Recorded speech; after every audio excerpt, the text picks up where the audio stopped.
And the last is intraverbals. This is verbal behavior that's controlled by other verbal behavior, and is often considered a reply. Excuse me. So I say, what are you hungry for? And you say pizza. So you can see how these different words, pizza, vary across the man, where I want pizza. And the tact, which is just there's pizza, I smell pizza, so I say pizza.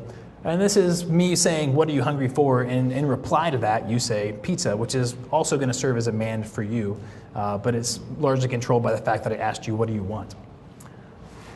If I were to say, name something you write with, again, you might say pencil, and it differs from a man in which you're asking for a pencil. This is just me saying, tell me something. Twinkle, twinkle. Excellent job. Your verbal behavior there is under intraverbal control. It was elicited or emitted under my saying the first part of that phrase. Same thing as if I say 1, 2, 3, 4, 5. You have no reason to say 5. 5 doesn't get you access to anything. Perhaps some generalized reinforcement. If you had said 4, that would be something else. But it would still be an intraverbal. And then you sit on A, and somebody says chair. Again, these are not necessarily to get access to the item itself. There doesn't necessarily have to be a chair present for you to say chair. It's largely controlled by the fact that I said you sit on A. So what I've been trying to emphasize up to this point is that language doesn't necessarily happen automatically. There are certain environmental situations and scenarios that we can contrive to facilitate better language development, and children that, again, are starting to find communication aversive, they can also manipulate the environment such that they avoid additional social interactions with other people. And all of this falls into the science of human behavior, which is designed to show that there is a natural science and natural laws that allow us to account for things like speaking. The purposes of any science are really threefold: to explain, to be able to document through evidence, to predict, to be able to determine, well, given this situation again, or given similar situations in the future, we can estimate what's going to happen next. And largely, if we're able to predict, then we can control those future behaviors. So we can say that, well, lots of children with autism fail to learn to speak, and as a result, we get a wide variety of problem behaviors. But if we know that a child is failing early on, then we can perhaps control their language development by intervening early. And certainly, early intervention has been shown to be the most effective for young children with autism. So as a natural science of behavior, there are certain philosophies that we have to look at. First of all, we have to now take under assumption that there is the notion of determinism. That is, the world is an orderly place and it adheres to a specific set of laws. And perhaps this is the biggest stumbling block that novices have to understanding the laws of behavior analysis. We're largely conditioned to think that humans have the notion of free will, that we're free to choose and behave however we want to. And when you look at a child with autism, you can say, well, if that's the case, there's something about them choosing or somehow wanting to act this way. And perhaps nobody knows this more than the Texans who, by God, we're the greatest state and the greatest country on earth. So compared to the Oklahomans up north, we have much better rights than we do, or than they do. So overcoming the issue of determinism is largely the largest struggle that we have with our students at UTSA. Because society largely conditions us to accept the idea that we're responsible for our own behavior, and essentially we're saying, yes, you're responsible for your own behavior because you've placed yourself in a certain environmental context to a large degree, to the extent that you control your context. Now, for a young child, that's not often the case, and unfortunately, many home situations can be a bad place for a particular child, not necessarily a child with autism. But we also have to look at behavior as an extension of biology, and by that we mean it's part of the continuity of species, which again I've mentioned it several times here. But if we look at smaller organisms, we can see that some things are innate. A spider doesn't necessarily go to school to learn to build its web.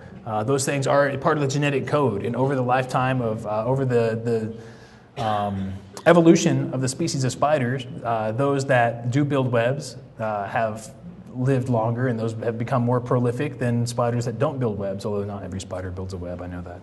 But largely, you can think of perhaps an early species of human that did not learn to control his or her own environment, and likely that species of human has gone by the way over the dominant species, which says I can make environmental modifications, those that have learned to use language to facilitate social interactions and develop cultures.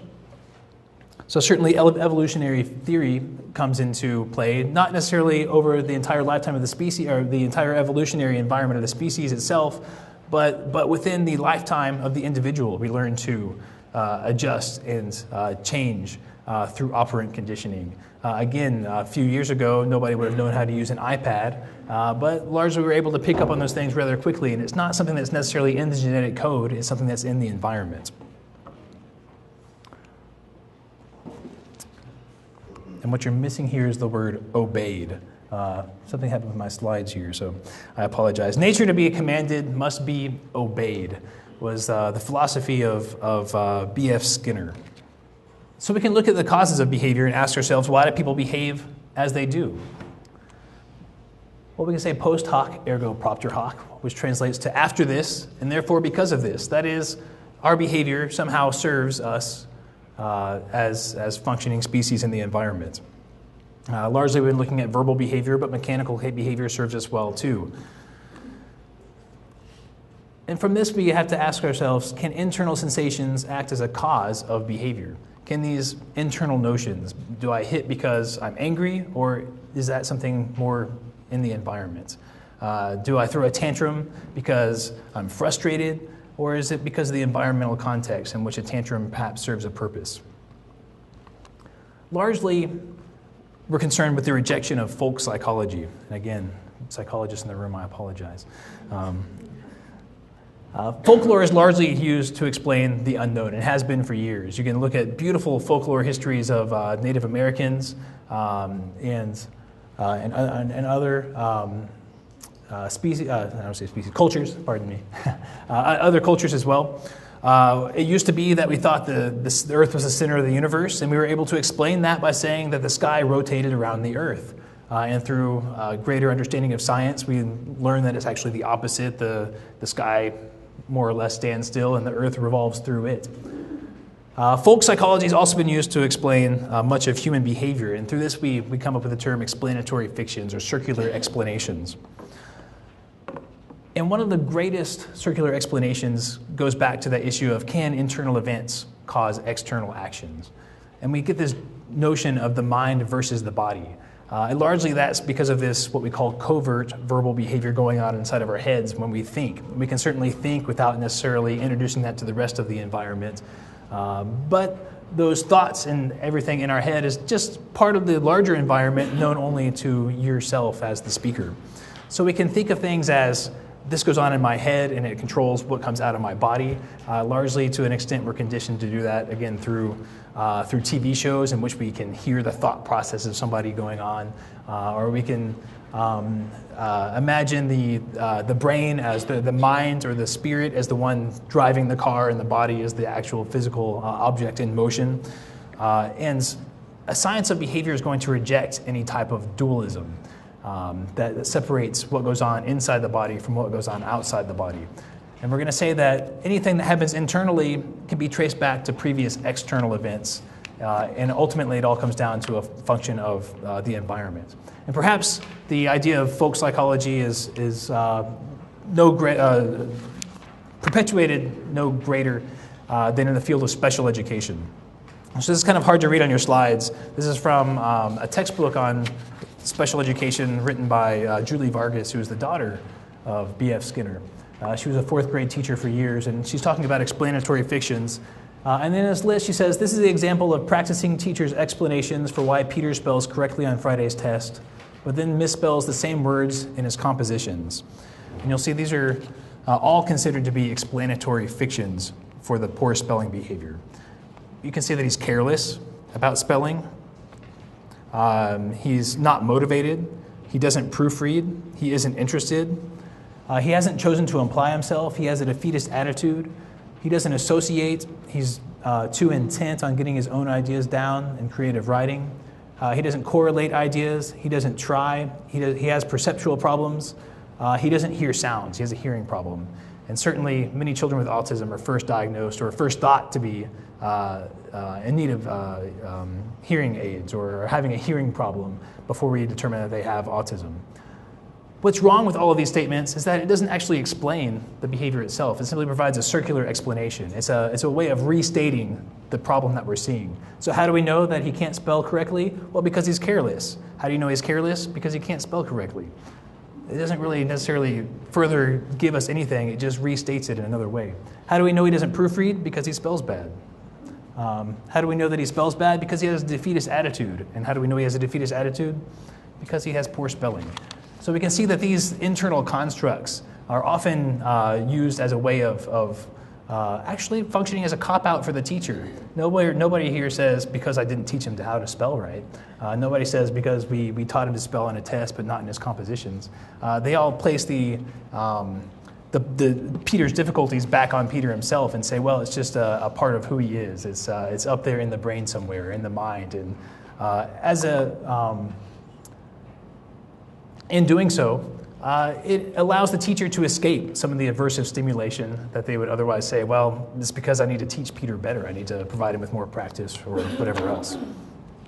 So a functional analysis is the first step in a behavioral treatment for autism. And it's designed to provide an explanation, and at that, an environmental explanation other than, well, he behaves that way because he has autism. It's used to identify the contingencies of reinforcement maintaining problem behavior. And it's typically conducted and interpreted by a professional, usually a board-certified behavior analyst or a licensed psychologist. Again, these explanatory fictions, they merely just restate or they describe the problem, and we call that a logical fallacy. Explanations that attribute the cause to internal or mentalistic phenomenon, such as a child who exhibits communication and social deficits and engages in restrictive and repetitive behavior. It's often labeled autistic or has an autistic disorder, or now we say they have an autism spectrum disorder. How do we know they have an autism spectrum disorder? Well, because they have social communication deficits, they engage in restrictive and repetitive behaviors. So these problems that were used to now initially provide the diagnosis are now used because of the diagnosis. We can say, because the child engages in these behaviors, we can say that they have autism, and now we can attribute this autism, which is essentially something we made up. It didn't exist before we decided to start calling these things autism, and now we can say that this autism is responsible for the child's behaviors. There's a notion of behavioral phenomenology, which is first introduced by Sam Leegland in 1989 in his paper called A Functional Analysis of Mentalistic Terms in Human Observers. And what Sam did was have students in his graduate classes observe rats as they behave in cages. I'm going to ask you just to agree with me on the continuity of species, because a lot of times I lose people when I say we're comparing our children to rats. But at a microscopic analysis, there are some similarities there. And maybe they smell the same too. But a functional analysis of the use of mentalistic terms by individuals who are instructed to observe and explain the behavior. Oh, I'm sorry, I even said it wrong. These are pigeons, not rats. So essentially, they watched a pigeon in a box, and they were asked to describe, why is the pigeon behaving that way? And these pigeons had been conditioned under various schedules of reinforcement, meaning that they were conditioned to press a bar and get food at certain intervals. And additionally, they were conditioned to press a bar and get shocked at certain intervals. And so sometimes you see this pigeon that would walk over, and if they're hungry, they're going to readily press the bar and get access to lots of food. And you have another pigeon who's been conditioned to shock sometimes and be hungry sometimes. You'll get this oscillating behavior where the pigeon walks to the bar, turns around because they don't want the shock, but they're really hungry, so they turn back around, but they don't want the shock again, so they go back away, and they ultimately decide to either press it or not press it. And Leegland was just asking his students to observe these behaviors and say, how do you identify the function of these responses? What's going on here? And of course, he got lots of mentalistic explanations. Well, they want the food, so they're pushing it. Or, well, they're scared of this, or they're upset about that. And all of these things are essentially these circular explanations. How do you know they're scared? How do you know that they're frustrated? Well, because they're engaging in these behaviors. And totally irrelevant, but just to show you what we behavior analysts do, a follow-up article by Michael Dewar was called A Functional Analysis of a Behavior Analyst's Functional Analysis. And that's our idea of fun. So, We ran a similar study based off of Sam Leegland's research at our Autism Center last spring. It actually was just about a year ago today. We asked parents of children with autism to observe as their child received ABA therapy. And we said, anytime you notice problem behavior from your child, we want you to just write down an explanation for that behavior. Ultimately, we were asking, how do we account for the production of our own verbal behavior, that is, our mentalistic explanations, when we observe our children? And to what extent do parents with children with autism use those mentalistic explanations or those fictional explanations to account for problem behavior?